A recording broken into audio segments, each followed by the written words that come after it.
Well, we're proud to present today. Oh my goodness me! For some time, and as he comes in, he's fired a couple of rockets to neutralise and destroy the enemy. Now, look at that. I mean, isn't that an aggressive piece of kit? First time seen in the UK at a general public air show, the Apache. And what is that extraordinary sort of disco ball on the top of it? Well, that's one of our many surveillance sensors. That's actually a millimetric radar that can detect hundreds of targets, prioritise them into the biggest threat to you, and then, if necessary, automatically slave one of the weapons onto the target. And then it's terminate with extreme pressure. Off this magnificent beast in as many angles as possible, and some real photo opportunities today. And actually quite close, and you see all the bits moving. Absolutely. So to keep your cameras ready and load your film up now if you've got them.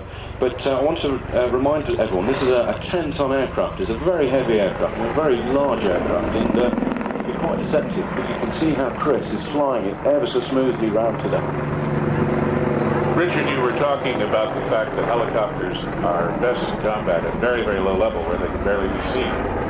With that sensor on top, you can actually peek over the trees without exposing your helicopter at all, can't Absolutely, and sensor location is very important in aircraft design. And what are the ranges? I mean, you got thousands of yards? Well, we're talking, depending on the cannon, for example, is in excess of 4 kilometres. The rockets a little bit further than that, and the anti-tank missiles, well, we're talking tens of kilometres. So we really are able to reach out and touch the enemy, so to speak, from a long distance.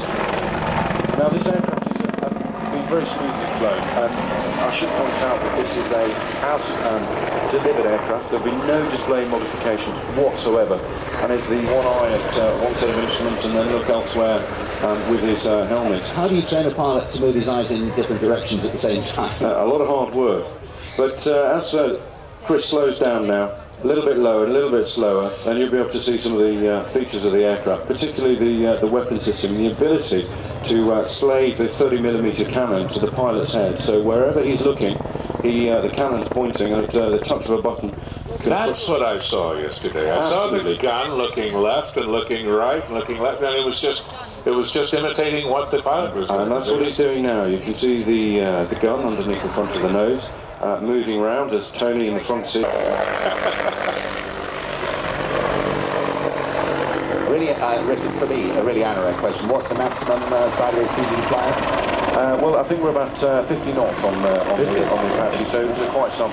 Chris has had to take out some of the flight control computers, and he's flying all this manually today because the computer wants to resist some of the manoeuvres he's doing. I'm not surprised. Well, there it is, ladies and gentlemen, up close and dirty, the Apache attack helicopter. What a thing, eh? I think that warrants it's grand of you all to be here and displayed these two incredible aircraft. Watch that gun closely, ladies and gentlemen. See the clarity of the pilot. Absolutely. Now, as he comes in for his final manoeuvre, a steep turn sequence low to the ground.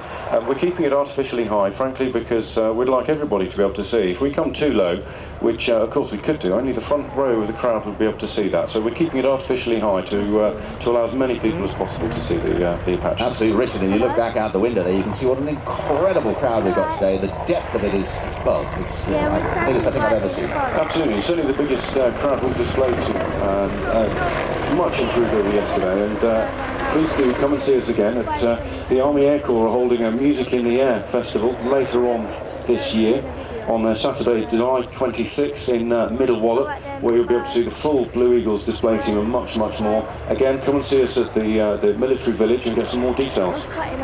Wonderful. Yeah. Absolutely outstanding, Richard. Thank you very much indeed, ladies and gentlemen. Here he is coming in again once more, Chris Whip.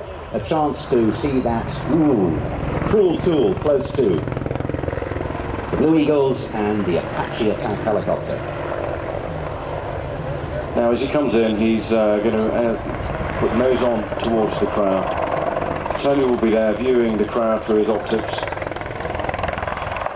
And his final manoeuvre, Chris is coming to salute crowd centre. Please, everybody, wave. We're very delighted to be here. The Army Air Corps Blue Eagles for 2008, the Apache and the solo and the Link solo display. Outstanding, Richard. Thank you very much. Delightful. Thank you so much for a great commentary. Good job. He's going to wiggle that pleasure. gun That's again. right, I wonder. there we go. There's the He's head wiggling nod. the Pick gun. the gun. There it is. It's going. Look. He's got his head moving again. Fantastic. Yeah, Great photo opportunity there, ladies and gentlemen. Don't miss it. First time in public here for this amazing helicopter. And I'm sure Tony will be waving now as he says goodbye to the crowd. And as will Chris, who I know has got lots of family and friends here, being a local boy. And in fact, the reason he joined the Army Air Corps was because he came to Biggin in the 80s and said, that's what I want to do. And here he is. Here he is, living the dream. Absolutely. And it doesn't get better than this. Well, indeed, and all you young people out there, well, in a few years' time, why not? You could be there too. That's right. Army, Navy, or Air Force. Well, Brendan, I've just come in there. The Tucano pilot is now in the Meet the Pilots.